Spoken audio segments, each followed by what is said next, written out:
I'll never see him again. And she wasn't the only one making threats. There was a man's voice telling me, prepare to die. A seemingly sinister web spinning around his son. What was going on? He's up against people who have a lot of resources and influence. All he had of his boy, a few heartbreaking phone calls. Oh, Dada. Yeah. I love you, Dada. Now this father's embarking on a desperate mission to bring home his only child. I can never describe the love I had for my son. There are no words. One father's story, fighting for Sean. Good evening and welcome to Dateline. I'm Meredith Vieira. They were a young family just starting out, picture perfect and full of promise for a lifetime of happiness. So why, just a day or so after the last time they said, I love you, did his wife announce from a foreign country that she was leaving him and keeping their young son? It was the end of a marriage, but just the beginning of a father's unthinkable fight for his only child.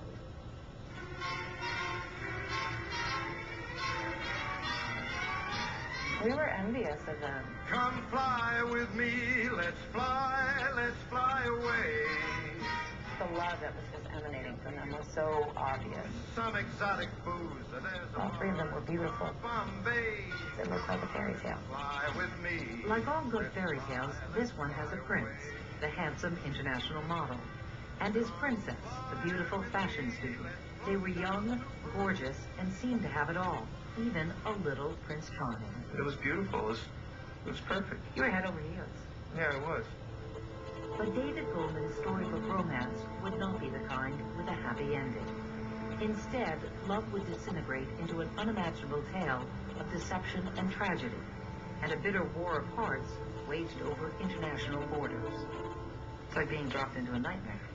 Except you're never asleep. A living nightmare. David's Once Upon a Time began when he was 21. He was lifeguarding near his hometown on the New Jersey shore when a camera crew recruited him to pose with swimsuit model Kathy Ireland. I didn't even get a chance to open my mouth one way or another before my friends pushed me off the lifeguard stand. With one camera click, David's plans for law school vanished in fairy dust. The shoot launched him into a glamorous world where he posed with big stars like Claudia Schiffer. For a sour, fresh feeling. Played Heidi Klum's boyfriend in this ad for Caress Body Wash. And even got to try a little acting. That buff beach bod got Cosmopolitan magazine's attention.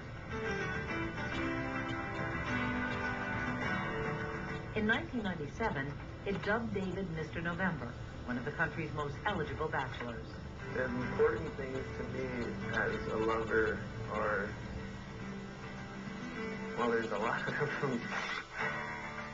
In the flirtatious Cosmo video, David is the down-to-earth guy who loves working with his dad as a fishing guide. There's a calendar, a video portraying you as the sexy fisherman. What was that like? Did it go to your head? I just kind of just felt lucky and humbled. That was the funny thing. He never really thought it was that big of a deal. He was a regular guy from Jersey that happened to be modeling. He wasn't going to show off about it. Bobby Chang is one of David's best friends. Karen Bott is a college buddy. They say David was never mesmerized by the stunning models he worked with. He always yearned for something more. I'm definitely looking for that special person. And just months after musing about his perfect girl, Mr. November found her. He was modeling in Milan, and she was his neighbor in this apartment building. And that first time you saw her? She was smiling. Such a vibrant, bubbly smile. We ended up, of course, having a pizza in Italy. But what else would you do? Her name was Bruna Bianchi. She was 23 and had come to Milan from Rio de Janeiro, Brazil, to get her master's in fashion design. David was smitten. She didn't do drugs. She didn't smoke. She spoke different languages. She was cultured, smart, and I thought sincere and honest. Tall and tan and young and lovely, the girl from Ipanema goes walking and... Suddenly, David was hopelessly stuck on the ode to the girl from Ipanema. Dave, I keep on listening to that song. It's getting annoying. He's like, well, all you guys know, I think I met the girl that's I want to marry.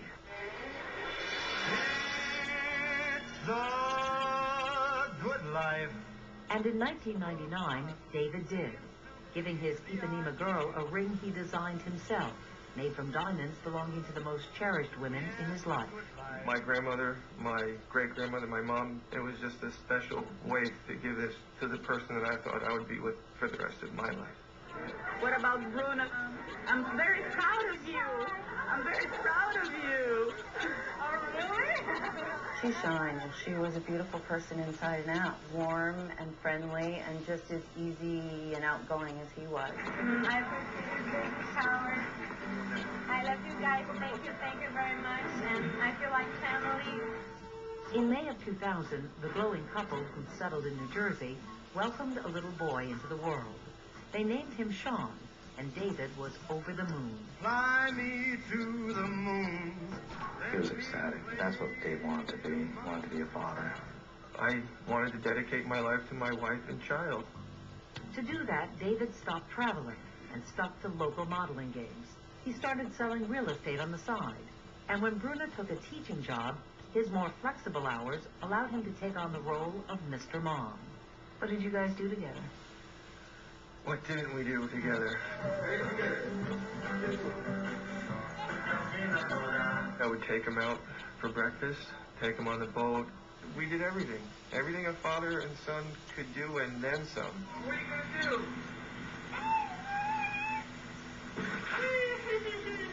It seemed so idyllic. There you are. A beautiful day in our piscina as we pan the camera through. The family enjoyed a comfortable suburban life. And right in their backyard, Sean had a natural wonderland that David taught him to love.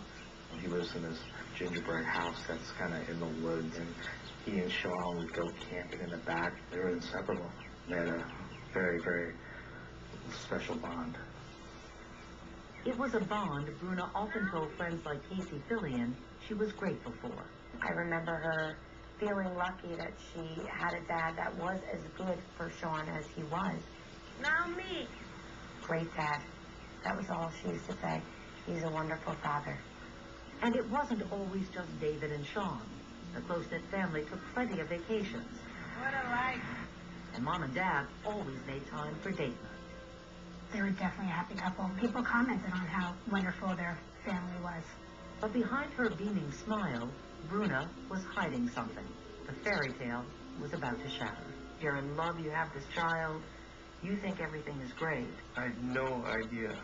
She should have been an actress because she had us all fooled. Coming up, it was supposed to be the beginning of a family vacation. It became the end of a family. No one believed it. No one believed it. Anybody that knew her, knew me, knew us, no one believed it. When Fighting for Sean continued.